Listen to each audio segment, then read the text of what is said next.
a self-styled MAGA junkie is having some regrets after the Leopards paid her a visit. In an interview with CNN, Jennifer Piggott, a former government employee, so she was a government employee, 3-time Trump voter, lost her job thanks to Doge. Here she is on CNN talking about that. Jennifer Piggott voted for Trump in the November election. Then in February, she was fired from her civil service job. Absolutely, I feel a little bit betrayed. She was among more than 125 people dismissed last month from the Treasury Department's Bureau of Fiscal Service in Parkersburg, West Virginia. Nobody that I've talked to understood the devastation that having this administration in office would do to our lives. No kings, no tyrants! The cuts have shaken up a community that overwhelmingly voted for Trump. He won West Virginia with 70% of the vote, but the betrayal felt by Piggott, a church-going conservative and 3-time Trump voter, comes as political analysts are examining early signs of a possible backlash in Republican strongholds like Parkersburg. The concept of voting for that again, voting for Elon Musk essentially to wreck people's lives, I can't do it. Okay, so I'm going to be super nice here, okay? And I'm going to say that I appreciate that she had the balls to come out and admit that she was wrong. That is very difficult to do. Most people you see when this happens, if they're on the Trump side, will double down and be like, you know what? My job was a sacrifice to make America great again. Now, please, can you help me with my GoFundMe? Okay. But again, okay. That said, I hate that it took her being personally affected by Donald Trump and Elon Musk to finally open her eyes. All right? It took the Leopards eating her face for her to figure out, oh, it turns out these people are not on our side. In fact, one of the things that she said that really stuck out to me was, nobody I've talked to understood the devastation that having this administration in office would do to our lives. That's because Trump supporters are part of a cult. They do not talk to people outside the cult.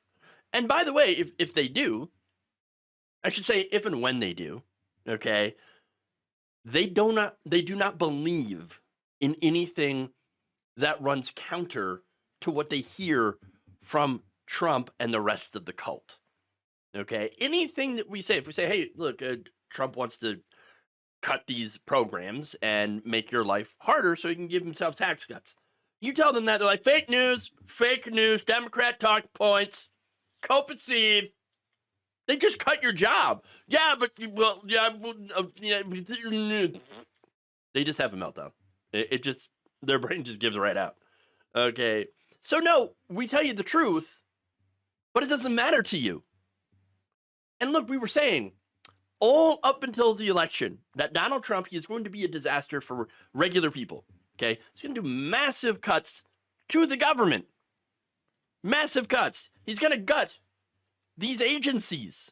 He's going to steal as much money as he can get his grubby little orange hands on. We said that. We warned you. And we were called TDS, you know, oh, you're the enemy of the people, lying Democrat media, blah, blah, blah. We were right. It's your fault for not listening. Your fault for voting for this. Now, since she came out and said this publicly, and it was a good couple of weeks ago, she said she has received death threats and had her home egged since speaking out.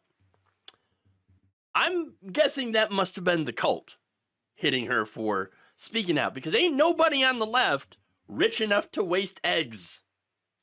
Not like that. Oh, hell no. Now, she's not the only person speaking out. A second fired Bureau of Fiscal Service employee, who remained anonymous, said that she was also having second thoughts about having voted for Trump after losing her job. Again, I hate this. People ignored the warnings because they wanted all the bad stuff to happen to other people, to happen to the libs, to happen to the brown people. That's it.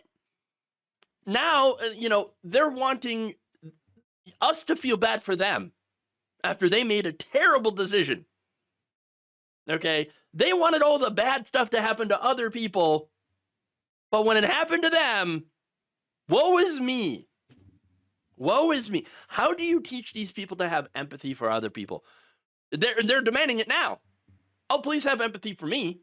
But you didn't have empathy for anyone else. And that's the problem.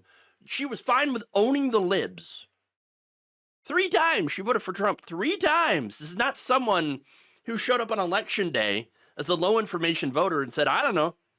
I guess we need to change. I guess I'll vote for Trump, see what happens. No. She knew what Donald Trump was about and enthusiastically supported it until she was personally affected by this. And this is a great example of how selfish many Trump voters and Republicans actually are, only thinking about themselves, not the people that are being harmed by this administration, not the students that, are being deported, the immigrants being disappeared into a brutal El Salvadorian prison camp, despite committing no crimes, no reason for them to be here. Okay? You're not thinking about them. No. They don't think about anyone but themselves. So no, I do not feel sorry for you. Save your empathy for the innocent victims of Donald Trump's reign of terror that were enabled by her vote. Thank you for watching. If you enjoyed this video, please like, share, subscribe, hit the bell icon in order to get notified whenever a new video is released. And if you want to support independent, progressive media through this difficult time where it seems like everybody is shutting down, you become a member on our YouTube page, you become a subscriber on Facebook, or you can go to my Patreon. It's patreon.com/Jeff Waldorf. Thank you.